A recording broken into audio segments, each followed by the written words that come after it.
Trigger warning. This episode deals with disappearances, violence, and other traumatic events. If any of that is distressing, please take care of yourself before continuing. The Pacific Northwest is a place that pulls at your imagination because it feels alive. Rain drums on windshields like a steady metronome, cedars exhale a green, earthy perfume, and fog moves through towns like a slow, patient tide. That same atmosphere, so beautiful in a postcard, creates a kind of invisibility. Roads that look empty only until headlights reveal a van parked at the shoulder. Trails that appear welcoming until the trees close in and a single wrong turn becomes permanent. Storms that rearrange the coastline and wash away the traces of what happened the night before. This episode is about 9 stories that, taken together, sketch a darker geography of the region. How weather, industry, isolation, and small-town dynamics can converge to make the Pacific Northwest a place where people disappear and answers are often stretched thin. Each story is its own map of fear. Man, woman, teenager, ranger, worker, thrown into the same landscape that drew them. Some of these accounts end with official findings and convictions. Many do not. I will label what is known, what is reported, and where the questions remain. The first story begins on a highway that most people pass without thinking, an artery through a landscape that does not forgive mistakes. He thought he was accepting a kindness. He almost became a missing person. Gabriel was a night shift worker driving home along Highway 20, a ribbon of cold asphalt that cuts through cedar and fir, east and west across gaps where the mountains gape. It was late, the kind of late where the glow from a diner seems like another planet. The rain had become a steady sheet, the kind that blurs taillights into small suns. His truck developed a slow, sinking cough near a stretch of road outside a town that, on a clear night, might be a 20-minute commute, but on a wet one becomes a place where help is measured in hours. He pulled to the shoulder. The engine stuttered and died. He knew the routine. Hazard lights, call the company, find the nearest rest stop. The area had a faint halo of sodium streetlight, and then nothing. Shortly after he stepped out, headlights rolled up behind him, a van, white, its windows reflective, an old model that should have felt reassuring in a small town. The driver offered a ride. Gabriel's recollection, what he later told investigators, was concise and tight with the kind of brevity that comes from shock. He remembered the voice, how it tried to sound ordinary. He remembered the warmth from the heater when the door closed. He remembered the suddenness, hands at the wheel that were not his, a shift, the van veering into the median, a scuffle, leather scraped, a shout. Gabriel said he fought, scrambled for the wheel, and in the chaos the van crashed into the guardrail. The skid ended in a small, sodden field between the highway and a culvert. What followed is the part that reads like the worst of both luck and luck's inverse. The driver fled into the trees. Gabriel, badly shaken, managed to stagger back to his truck and call for help. When police arrived, the van was gone. No trace of the driver, no license plate to trace, only deep wheel ruts in the mud and a strip of torn upholstery snagged on a fence post. Photographs taken by officers showed mud still clinging to the underside of the guardrail, a trace of a struggle in the grass that would later be tested for DNA.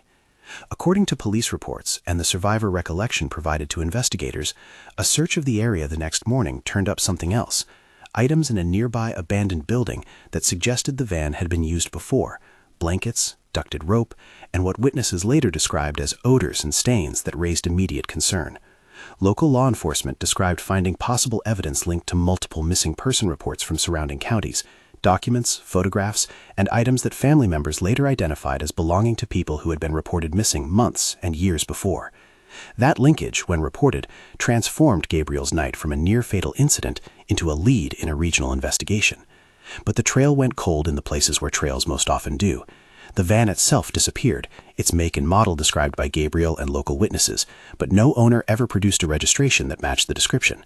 The occupant who had attacked Gabriel was never apprehended. Some of the material seized, once analyzed, offered fragments, fibers, partial fingerprints, traces of blood that did not immediately match any database. The county posted a wanted image based on survivors' descriptions and a partial composite. It circulated in local news outlets and on social feeds. People blinked in the cold light of their kitchens at those sketches, and old reliefs of missing persons resurfaced in comment sections, relatives tagging other relatives, asking if anyone recognized the van, if anyone had a camera along Highway 20 that night. Officials later characterized Gabriel's case as part of a pattern worth investigating. They also emphasized the limits: small departments, stretched budgets, the trickle of interagency data that takes more time to compile than the crimes themselves. According to a state police statement issued weeks after the crash, they were working with county sheriffs and federal resources where applicable, but there were no public arrests directly connected to Gabriel's incident. The items recovered from the abandoned building were cataloged, and some were matched to missing persons files, but others remained ambiguous, what is suggestive but not conclusive.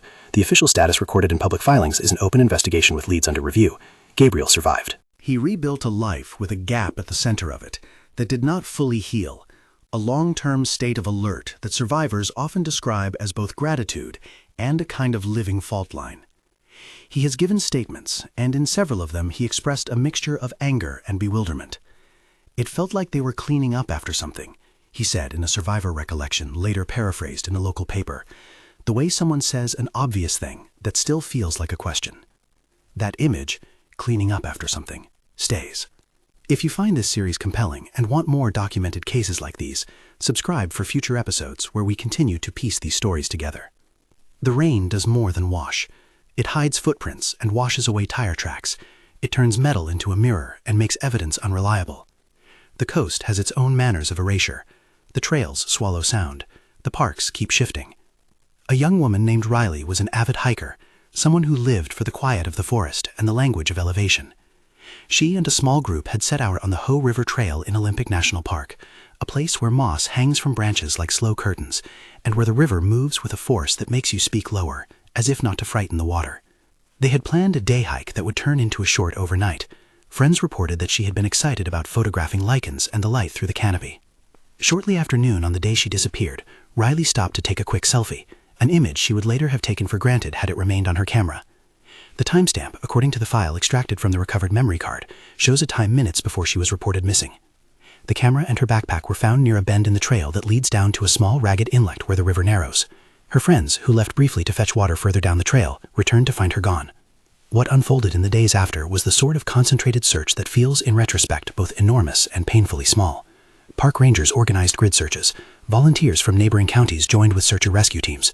Dogs were brought in. Helicopters flew the timberline at dawn and dusk, cameras scanning for color against the green.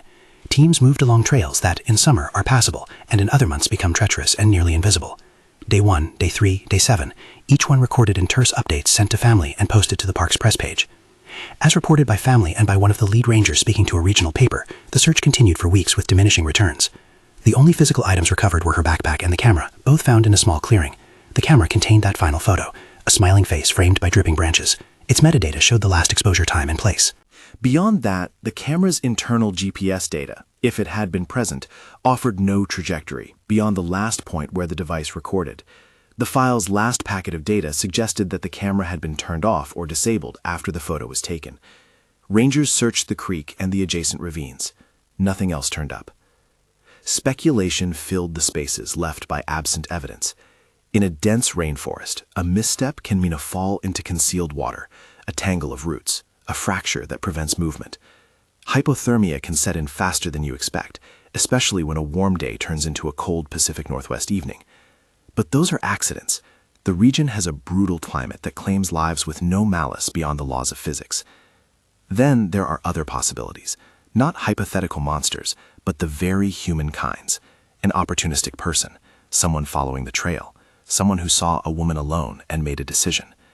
In an area where cell reception is patchy and trails meander out of sight, the chances of encountering a stranger are higher than in cities, and the ability to reach help is lower. Riley's case, as officially recorded, remains unresolved.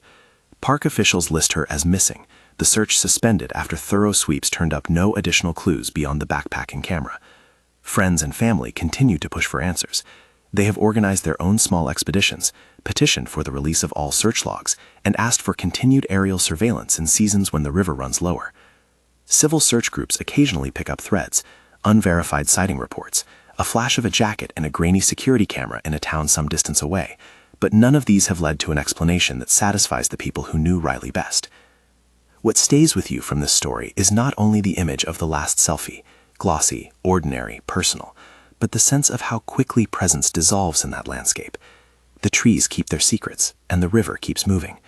Friends talk about a particular kindness that turned cold, how one of them, thinking Riley had gone ahead, waited 5 minutes, then 10, then returned to discover an absence that widened into a silence so complete it began to have a shape.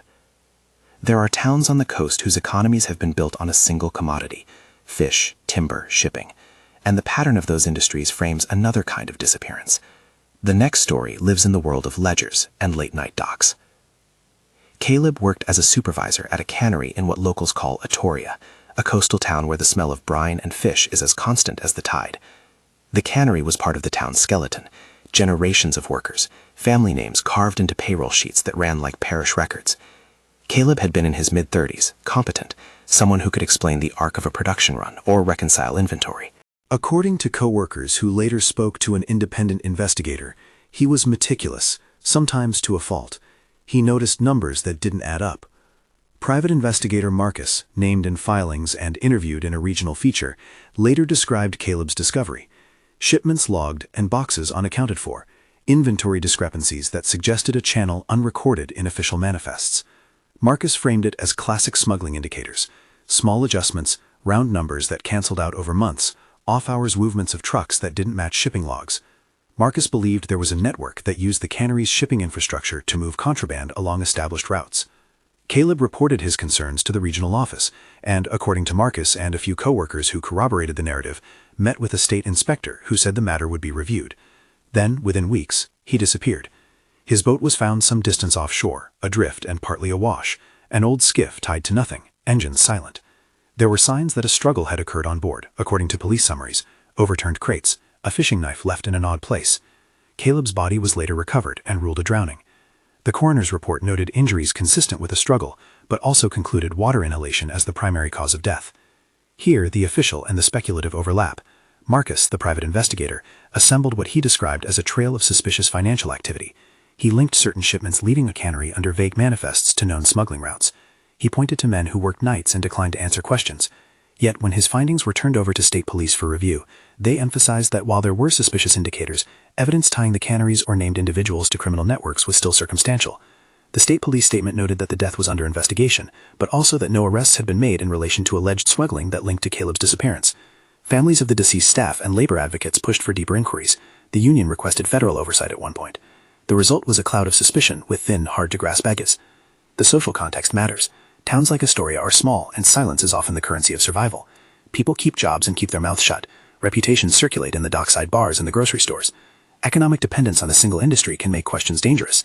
Caleb, who had raised concerns and then gone missing, became a symbol for several overlapping anxieties: the vulnerability of whistleblowers, the opacity of supply chains, and the loneliness of someone who speaks up in a place where speaking might cost you everything.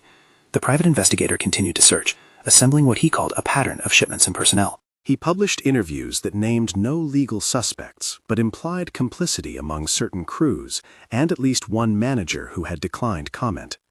State police acknowledged receipt of the PI's documents and said they had interviewed relevant personnel, but could not confirm evidence of organized smuggling that would meet the threshold for criminal charges. Caleb's death was classified as a drowning with suspicious circumstances. The case remains one that families and private investigators return to. After Caleb's disappearance, the cannery tightened night operations. Employees reported surveillance cameras being installed in previously unmonitored corridors. Some workers were fired in the months that followed for reasons the company described as operational restructuring. Others quietly left the town. Rumors swelled in the cafes and the waterfront lanes, stories of late-night offloading, of men who came from other ports, of boxes labeled in foreign script. The economy carried on, fishermen netting salmon, canneries running late into the night, but the texture of everyday life had changed. Caleb's family moved away, the union held a candlelight vigil that drew a small crowd, and the private investigator kept his notebooks. When a person vanishes from a place tied to employment, the stakes expand. It is not only a loss of a life, it is a threat to a community's sense of safety and an exposure of how economic structures can enable illegal activity to move in the gaps between clock in and clock out, between manifest and cargo hold. The question that settles like oil over conversations in Astoria is whether a person who raised their hand would be protected or whether they would be left, literally, at sea. These first three stories share a texture: rain-slick roads, the muffled hush of old-growth forests, the gray and green of a coastline where fog and work intersect. They also suggest an underlying pattern: People alone at certain times become easy to vanish. Institutions are often slow to respond or limited in capacity. Economic dependencies reshape moral choices. At the same time, each case points to a different mechanism of disappearance: ambush on the highway, possible accident or foul play in the woods, possible criminal payoff tied to a town's economy, and together they paint a picture of a region where geography and human choices combine in dangerous ways. There is a tendency when we hear such stories to look for a single explanation: a serial perpetrator, a corrupt office, an accident-prone place. But the truth is often a braided thing: weather and terrain, human predation, occupational secrecy, institutional limits. And the people who are left to hold the threats, survivors, families, private investigators, often must work with far less than they need to arrive at a conclusion that gives peace. Between each of these stories, there are small details that keep resurfacing. A logger's road that seems to go nowhere, spray paint marks on a cedar, a traffic camera capturing lights that never reappear in the registry. Those details add up. They feel like the margins of a map being filled in, one uncertain notation at a time. There is also another thread I want to follow: the quiet, youthful conscience that sometimes forces a case into daylight. Sometime down a muddy logging road outside a town that grew up around timber, two teenage boys, one of them named Wyatt in later press accounts, were out past dusk, kicked out of the house or simply restless in a place where boredom has a physical form. They walked where the road had been cut and left, where stumps and saplings stitched a new horizon. They found a patch where the earth had been disturbed in a way that did not belong, a depression barely larger than a tire, covered with a thin crust of leaves. They thought at first it was an animal den, but the earth smelled wrong to them, in a way they would later struggle to describe, the kind of detail that lodges and returns. They dug with their hands and found bone, not cinematic bones, but an incomplete, haphazard set of fragments that suggested the kind of hurried burial that was more about concealment than ritual. Wyatt called his friend at home, and the phone call turned into a decision to call the police. Their youth made them think there would be an adult who would take over, who would know what to do. The first responders who arrived later described the boys as pale and shaking. A coroner was called. Searches expanded from one shallow grave to a line of inquiries that stretched into a county-wide investigation. This case ended differently than many others. The remains were matched through missing person reports and dental records to a woman who had been reported missing years earlier. A tip from an anonymous caller, coupled with the boys' discovery and subsequent questioning, led investigators to a long-haul truck driver who had been on the road for years. He was arrested and later convicted of murder, based on physical evidence, witness statements, and a pattern of behavior that investigators linked to long-haul routes where drivers could operate with a degree of anonymity. The conviction gave some measure of closure, but not all wounds heal the same way. The boys, who had been reluctant witnesses thrust into the center of a murder investigation, carried the weight of what they had found for a long time. One of them gave a witness statement later that would be paraphrased by a support counselor. "It was like I'd seen a place where no one should be buried. You don't get it out of your head." Families of the deceased received a verdict and the hard legal closure that sometimes follows: an arrest, a trial, a conviction. Yet, even in a case where the system worked the way we hope it will, the human cost lingers: grief that is not cured by a sentence, trauma and guilt in the youth who discovered the body, the way the town remembers what it tried to forget. The story of the graves on the logging road is a counterpoint in a way. It shows that discovery can force the hand of justice, that small acts, two boys choosing to tell the truth, can unravel years of silence. But it also emphasizes how common ground and roads that stretch into the wilderness can be used by predators who know those routes intimately. Long-haul trucks move across jurisdictions. Their drivers operate in the gray space between towns, and the anonymity of a cab at night offers cover. After the conviction, there were policy ripples.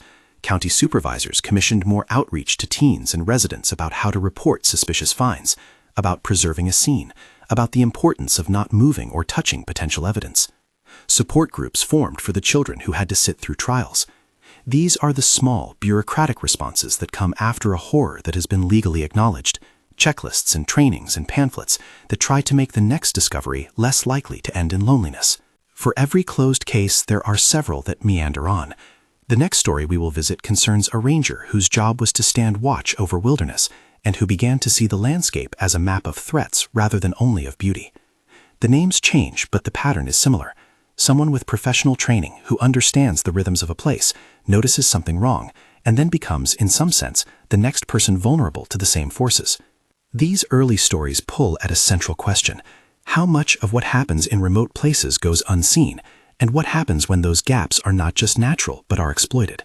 The answer is not simple.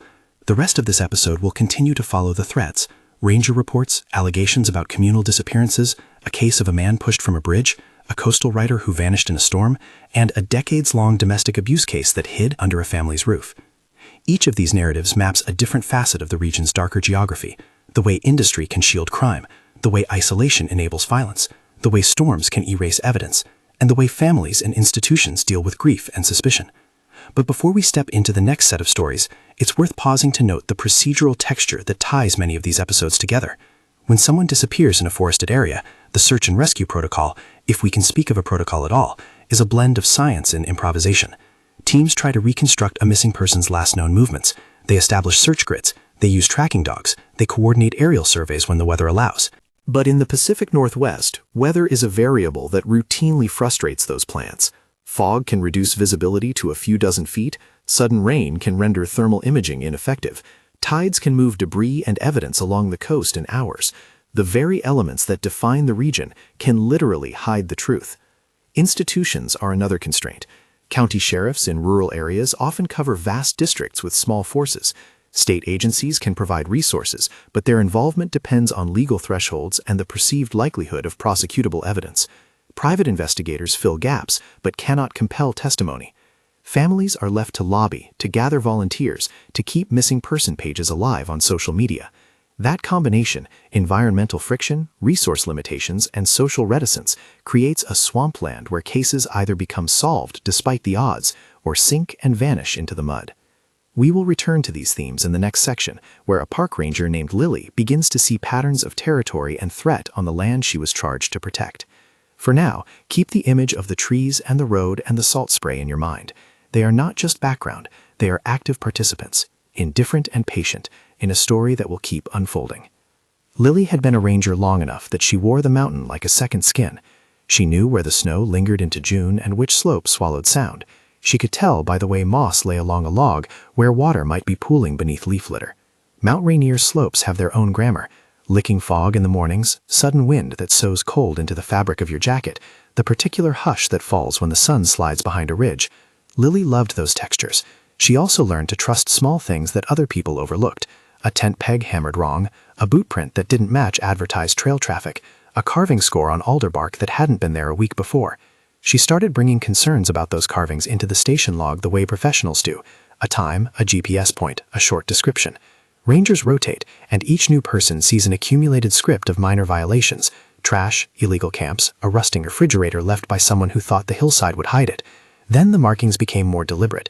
Lily found symbols scratched into several trees near a ridgeline frequented by elk hunters and hikers. The marks were not the crude initials of thoughtless campers. They were repetitive, careful, and placed at head height, sometimes near campsites that had been recently vacated. On one occasion, she found a small note fastened beneath a park bulletin, an envelope, weathered, pinned with a knife. The note was blank, its paper softened by rain but still deliberately folded. She filed it in the log and photographed it. Colleagues began to notice the same pattern: a cluster of sites on the park's flank where a stranger's presence felt like a breach. Lily's supervisor assigned a small team to document the marks and patrol those zones more frequently. Rangers tightened the rulebook: more regular checks, log entries cross-referenced with trailhead check-ins. "We were treating it like a trespass series at first," one fellow ranger later told a reporter in a paraphrased witness statement. Then something else made it feel personal. That something else arrived as a set of anonymous threats left in the ranger station's mailbox, odd for a public office that was usually only a place for trailhead permit applications and lost mittens. The notes referenced the carvings, suggested someone was protecting their ground, and implied that curiosity could be costly. Lily began to lock her locker. She changed shifts and sometimes requested a partner on patrol. She told friends she was fine. In a survivor recollection relayed later, a colleague remembered Lily as edged, quieter. She printed photographs of the markings and circulated them in internal emails, requesting any similar reports from neighboring jurisdictions. Then, 1 week after finding a new series of carvings near a seldom-used patrol route, Lily did not return from her shift. Her Jeep was found in a turnout near a ranger gate, keys in the ignition, a steaming thermos on the seat. Her radio lay on the floor mat. Her pack and badge were on the passenger seat, intact, unzipped, as if she had stepped out for a moment and not come back. According to official filings, search teams from Mount Rainier Rangers and county deputies commenced a grid search that night and the following days. Dogs, hikers, and coordinated flyovers. Campsites in the immediate area were inspected. The cavity behind a boulder where someone might conceal themselves was checked. Day 3, Day 7, Day 14, the official logs show repeated sweeps. The FBI later became involved according to a public statement because of the interstate nature of some of the objects found earlier and certain threat language that suggested a pattern beyond local trespassing. The investigations turned up a mix of details and questions. Some of Lily's field notes were later recovered in her station desk, snatches of observations about the carvings, lists of times and places, and a terse line that read, "Felt watched at 2200. Her camera's last time-stamped photo showed a trail marker at dusk. The metadata recorded a single GPS coordinate and then nothing beyond. Tracks were found near one of the carved trees, boot prints that did not match any ranger-issued boots, but the prints trailed into a thicket where soft earth erased every tread. A few people in the nearby town reported seeing a vehicle idling at odd hours near the park boundary in the weeks prior. Descriptions varied between a dark truck and a van. None of the sightings yielded license plates. Family statements in court filings and in brief interviews asked for discretion. They asked, as families always do, that speculation stop and hard work continue. The FBI and county sheriff's office confirmed that their joint investigation had leads, but as of public records, no arrests had been announced and the case remained open.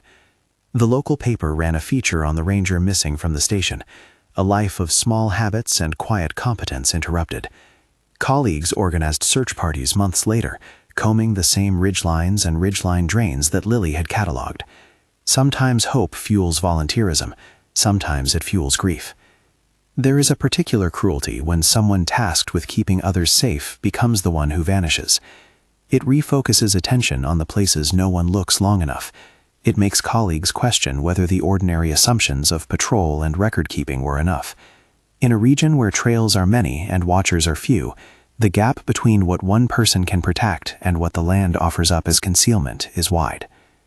The cedar smell hangs thick in the air between stories. It is an odor that smells like both home and oblivion, and it returns as a hinge, soothing, then ominous. Not all disappearances begin with a threat or an assault. Some begin with a promise of escape. Eleanor, people later would call her Eleanor in some reports, an older spelling in a faded obituary remembrance, left a small town and joined a commune that advertised itself as a place of healing. Commune life in Oregon has a long folklore attached, one part idealism, one part off-grid pragmatism. For some, it was a last refuge. For others, it became a life sentence. Eleanor's family said she called home once or twice in the months after she left, voice bright with the relief of new friends and a new purpose. Her mother, later quoted in a press account, described her as happy at first. The commune sat on a stretch of land that had a shallow, rolling quality, pasture sloping toward a wooded pocket where seasonal creeks carved gullies in the ground. For a while, it was all hand-built cabins, common meals, and shared chores. Then stories began to leak out. Members who were discouraged from speaking to outsiders, a sudden tightening of rules when reporters drove by, and a perimeter that felt less like hospitality and more like control. Neighbors reported visitors who came late at night and left at first light. Vehicles registered to distant addresses turned up in the gravel lanes around the commune and then disappeared. These were the kinds of details that, according to a family friend who spoke on the record to a regional magazine, made Eleanor's mother worry. After a period of silence, Eleanor's car was found abandoned on a county road several miles from the commune. The keys were in the ignition. The radio was on. Her purse and passport were not inside. Family members reported her missing. They said she had stopped answering calls. The commune responded to inquiries with a single short statement. She had left voluntarily. Local police logged a missing person report and attempted to interview commune leaders. The record shows a mix. Statements taken, some members cooperative, others evasive. The police found no immediate signs of foul play on the property, though some residents later told investigative journalists, in paraphrased witness statements, that the commune's internal hierarchy had shifted and that dissent was discouraged. As time passed, the case acquired the shape of a slow leak. Neighbors told reporters about bonfires that burned late into the night, about gates erected where there had been none, about a defensive posture that meant most outsiders stopped asking direct questions. Interest from larger outlets brought attention, which often prompts a defensive consolidation. The commune's land was eventually sold, members dispersed to other informal collectives or back to cities. The family held vigils and organized searches, but neither a body nor a reliable sighting emerged. The official status, according to county records and family statements, was an open missing person case. To the family and to some investigators, the lack of cooperation, the abrupt changes at the commune, and the odd abandonment of personal belongings suggested more than voluntary departure. To others, the possibility that a person had chosen a new life, an improbable, painful possibility, could not be ruled out. Small communities create their own logic of survival. People are wary of prying in ways that to outsiders can seem like indifference. In remote situations, silence can be the easiest path. For families, that silence becomes a place to demand answers from institutions that may not have the resources or the will to press into every shadow. There is a different kind of public disappearance that looks, at first blush, like the sort of thing modern cities have always had. Someone falls and dies, and the state writes a paper that says accidental. But there are margins to that explanation, and once you start pulling at them, the cloth loosens into a larger pattern. Andrew worked downtown, in a building whose glass reflected Burnside Bridge like a silver loop. He was a mid-level analyst in a firm that did consulting work for local government contracts. He had been increasingly vocal at work about irregularities he believed were fraud, paperwork that didn't add up, invoices that looped through shell companies before being reconciled. According to a coworker who later spoke in a witness statement, Andrew had been worried and had scheduled meetings with federal investigators. The public record shows a set of emails, redacted in part, in which Andrew raised concerns and asked for protections for whistleblowers. One night, a passerby reported seeing a man fall from the Burnside Bridge. There were no known witnesses who placed Andrew on the railing before the fall, but neighbors testified to seeing a figure on the bridge that evening who matched his description. Police reports at the time listed the death as an apparent fall, and the coroner's report concluded drowning as the cause. Initial investigative documents noted that there were no signs of a struggle on the bridge, no CCTV footage that conclusively showed a shove, and no chemical evidence suggesting restraint. The city police closed their files under the ruling of accidental death pending open investigations regarding the fraud claims Andrew had made at work. Family members were unconvinced. They pointed to the timing, the emails to federal agents, the last-minute "I'm fine" message Andrew sent to his sister, and they asked for a fuller probe. An internal audit at Andrew's firm later confirmed several accounting irregularities, though not all were tied directly to the contracts Andrew had flagged. The FBI, according to public statements, opened a review that examined whether any threats to Andrew were documented and whether the fall was consistent with foul play. Their public updates were sparing. Agencies often do not disclose ongoing investigative strategies. In interviews with reporters, some colleagues spoke of a workplace culture that discouraged sticking one's head above the parapet. Others suggested that the fraud, if present, existed at levels that might implicate contractors and not individual employees. The conclusion, as it stands in official files, is that Andrew's death remains ruled as an accidental fall, with open lines of inquiry into the alleged workplace fraud. There has been no criminal charge related to his death in public records. What lingers in stories like Andrew's is an unease about how easily bureaucratic processes can flatten a narrative. A man slips from a bridge, a paper is signed, a death is categorized. For families, accident sometimes reads like an official refusal to look deeper. The region is full of small bridges and long histories of businesses with blurred lines between public and private. When someone who cries warning is the one who disappears, it makes institutional silence look like complicity to those left behind. The region's storms are a theme that returns, and storms have a way of both revealing and obscuring. On the coast, weather is not a background detail, it is an actor. Natalie wrote about storms. She was a coastal reporter and essayist who made a living naming the coastline's moods, the way light broke over driftwood, how high tides rearranged the sandcastles of the shoreline. Her apartment looked out over a small inlet where gulls circled like punctuation marks. In the weeks before she vanished, Natalie had received several threats, anonymous emails, and a note left at her door, according to friends, demanding she stop publishing about a local development plan that some people opposed. Her column had been critical of certain contractors and had drawn ire from people who saw the coast as a commodity to be negotiated. 3 days before a catastrophic storm, the kind that meteorologists later described as a once-in-a-decade surge, Natalie posted a short message on her blog. "If you're reading this and I disappear, look to the water." The line felt at once defiant and haunting, and friends later said they remembered it as evidence of her awareness that she had made enemies. When the storm hit, it did so with a violence that rearranged the coastline for miles. Roads were washed out, houses were gutted, and debris moved like the sea riding over old lines. Her house was found largely destroyed in the storm's aftermath. The foundation had shifted, the porch had been torn off. Emergency crews were overwhelmed, dealing with immediate rescues and infrastructure failures. A small note, discovered in a shoebox under a table that had not moved, read in charred handwriting, "Leave now."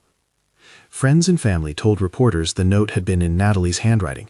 Forensic comparison of the script was cited in police filings as an indicator of a warning, though police cautioned in public statements that psychiatric explanations and interpersonal disputes could not be ruled out. No body was found in the immediate area. Debris that might have been relevant to an investigation was moved by tides and heavy equipment during rescue efforts. The chaos of post-storm cleanup destroyed or displaced potential evidence in ways the police later documented as complicating the case. There are two ways storms act in these narratives. Sometimes they are literal erasers, tides that carry away evidence, winds that rip up the ground and scatter human traces. Other times they perform the role of perfect timing for those who would use nature as cover.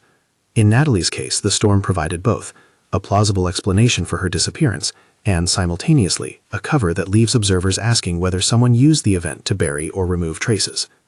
Local contractors, unhappy with Natalie's columns, were questioned in interviews.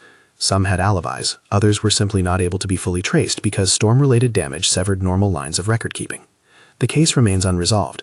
Police list her as missing, and the investigation is open. There is a particular sorrow in coastal towns after great storms. They call volunteers and neighbors together, and in that rush to heal infrastructure, the work of meticulous investigation is sometimes, necessarily, deferred. For families, that deferral can feel like dismissal. If storms and mountains and canals of commerce provide a backdrop for many vanishings, the most intimate horrors happen in houses that were supposed to be safe.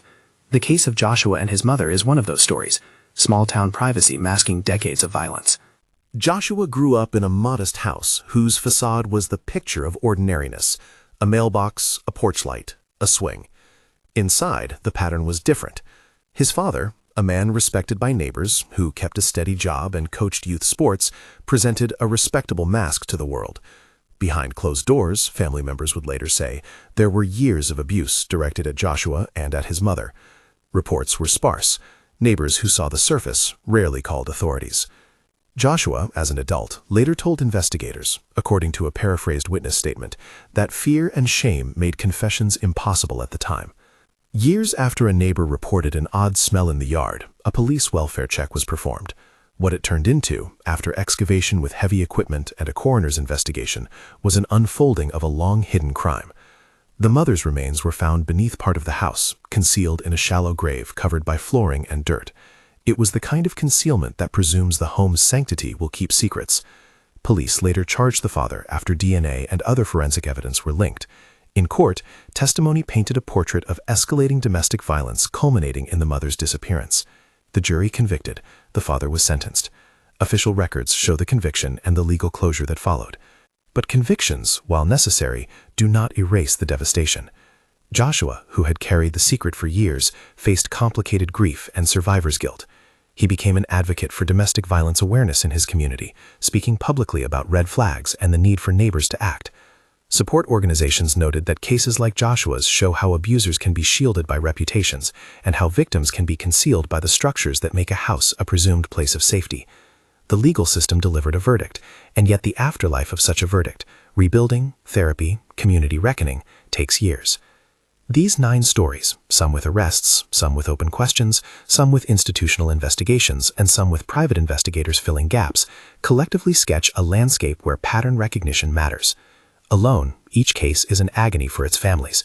Together, they suggest systemic vulnerabilities, isolation that amplifies risk, institutions that are sometimes under-resourced or slow to act, economies and subcultures that let certain behaviors hide in plain sight. We can map those patterns with a few repeated motifs. Vehicles: the van on Highway 20, the unregistered trucks near the cannery, the long-haul cab that crossed state lines. Transportation becomes anonymity. Geography: trails that curl and hide, logging roads whose maintenance is sporadic, coastlines that rebuild themselves nightly with tides.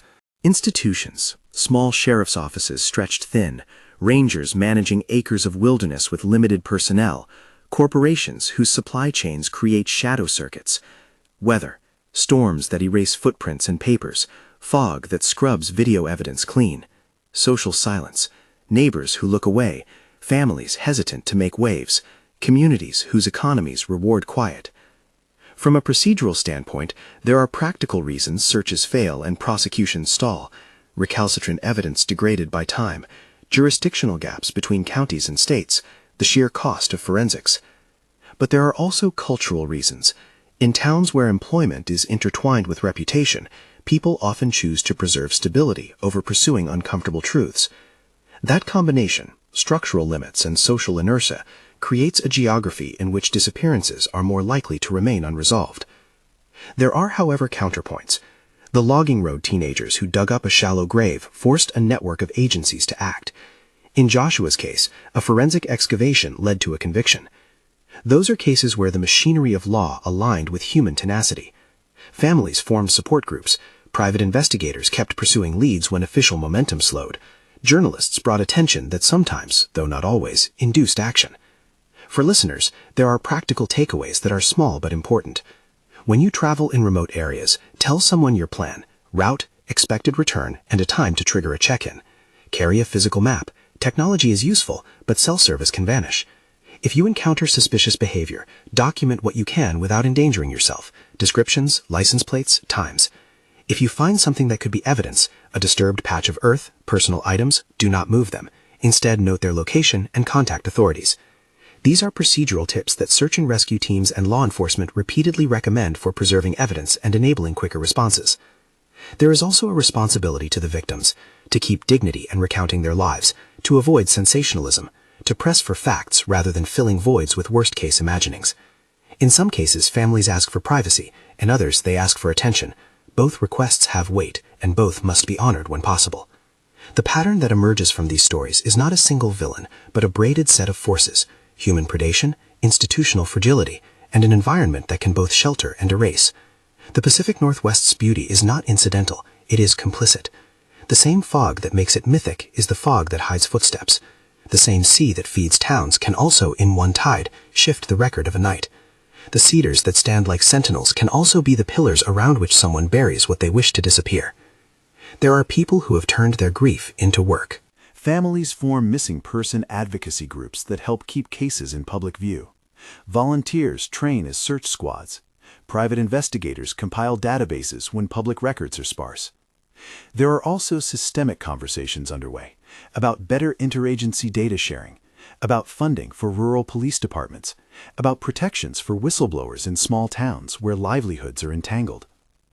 If you think you might have information about any of the cases like those described here, an observation, an old memory of something unusual, an item that doesn't belong in a box of old things, there are practical steps to take. Local law enforcement is the immediate route. If you prefer an anonymous tip, many counties accept Crime Stoppers reports. National missing person registries also accept leads and organize cross-jurisdiction searches. Links to state police missing person pages, volunteer search and rescue groups, and contacts for advocacy organizations are provided in the episode description for those who need them. Please do not attempt to investigate in ways that put you at risk.